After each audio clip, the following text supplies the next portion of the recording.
We got Richard Senior Center, Nysier Brooks here. We'll go right into questions again. If you have a question for Nas, please use the hand raise function, wait to be called on. We'll start with Wyatt Copeland of the Miami Hurricane. Go ahead, Wyatt.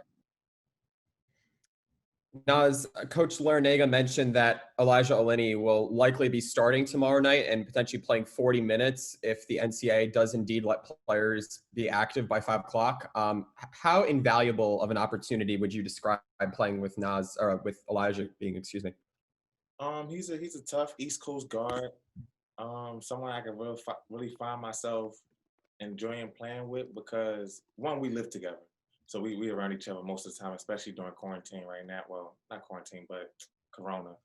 But yeah, so it's just like I feel like we could be on the same page. I know he's gonna bring toughness and senior leadership to the floor. So something I'm really interested in seeing happen. We'll go down to Michelle Kaufman from the Miami Herald. Michelle.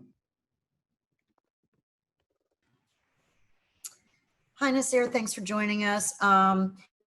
Coach, I was just talking about transfers in general, how there are so many in college basketball now, and the new ruling might be that it seems like it's going to be that there won't be the sitting out period, that people will just be able to transfer and be eligible immediately. Can you talk, as someone who is a transfer and who had to sit for a season, how would you feel about a rule where people can just go to another school and not have to sit out? What are the pros and cons you think, or just your opinion on that? Thanks.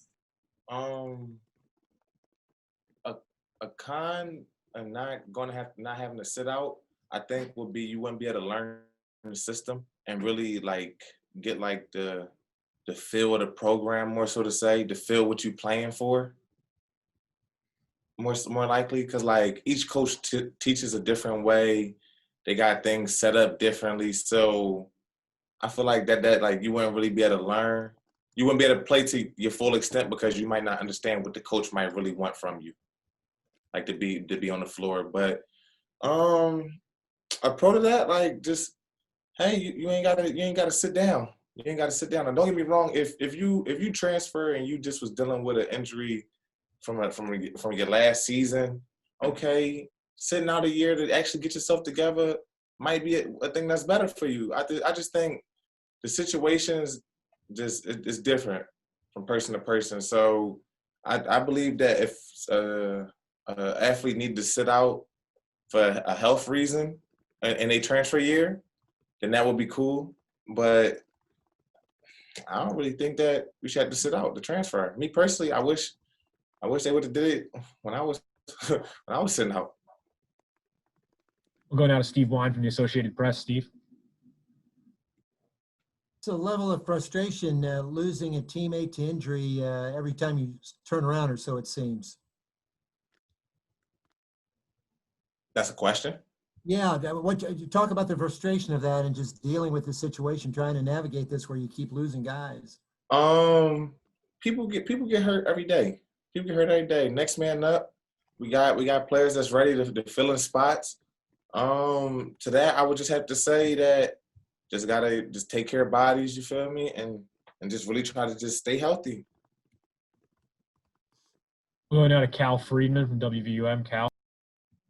To piggyback on top of what Wyatt said earlier, the opportunity that Olenini might have to play 40 minutes tomorrow, you're missing that. You're going to be missing Rodney Miller tomorrow. How prepared do you feel if there's a chance that you have to play 40 minutes tomorrow against Pittsburgh? Yes, I'm gonna be playing 40 minutes. I'm a pretty conditioned person. I can go the distance. So playing 40. We'll go back to Wyatt Copeland from the Miami Hurricane now. Wyatt.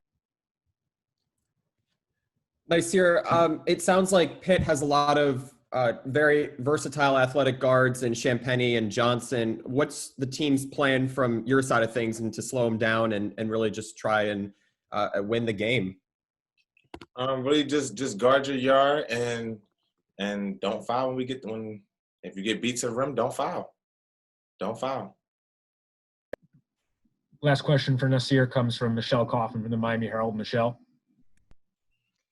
Hi, just following up on that question on Justin Champagny. Can you talk about what is it about him that he's had back-to-back games now of 20 points, 20 rebounds?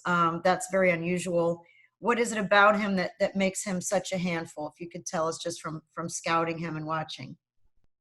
He's just a tough player. Just gotta keep him off the glass and just try to keep him out the game early and throughout the game. Just stay out of foul trouble. Just try to guard everybody honest and just play hard. Thank you, Nysier. We'll have redshirt junior forward Deng Gak in shortly. We just have time for a few questions for Deng as we have practice in a few minutes here. But again, please use the hand raise function if you do have questions for Deng. We'll start with Wyatt Copeland from the Miami Hurricane. Go ahead, Wyatt. Deng, it seems like you've had more of a profound impact this year as you stayed healthy, especially with Rodney Miller now being out.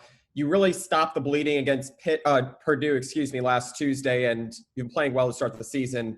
How do you think you can continue that play with ACC competition starting soon? Like you said, just keep building on what I'm doing right now. I've been feeling healthy, so like that's obviously the biggest thing. But yeah, just keep being confident in myself. Like I know I can help my team win, so just keep doing them little things that keep me on the court. Up next, we have Michelle Kaufman from the Miami Herald. Michelle. Hey, Deng, can you talk about, the season started with so many healthy bodies. That was one of the things Coach and all the players were saying, that it was so good to finally have everybody available and be able to have great practices with full scrimmages and all that. Can you just talk in general about how the team is dealing with having to practice with only 6 guys or 7 guys? And, do you think you guys can really fully prepare for an ACC opener with that many injuries? Yeah, we're gonna be fine. One of the biggest things Coach L emphasizes to us is like his philosophy, which is attitude, commitment in class, and as long as we have the right attitude about like things that happen on our team, such as injuries, like we're good. It's next man up with us. Like we have people ready to play. Okay, we'll go now to Christy Torinos from MiamiHurricanes.com. Christy. Hey there, Deng. Just the opportunity to possibly have Elijah back in the lineup tomorrow, for you guys. What kind of a difference is that going to make? I think it's going to make all the difference in the world. Our last 2 games, we really struggled with like shooting threes. All of our 3-point shooters have been hurt. So adding Elijah to the lineup definitely should help our perimeter scoring a little bit, which will open up things for, our inside game. Any more questions for Deng? Okay, that's all. Deng, thank you very much for your time, and thank you everyone else. For those of you who will be here, we'll see you tomorrow night. All right, thank you guys.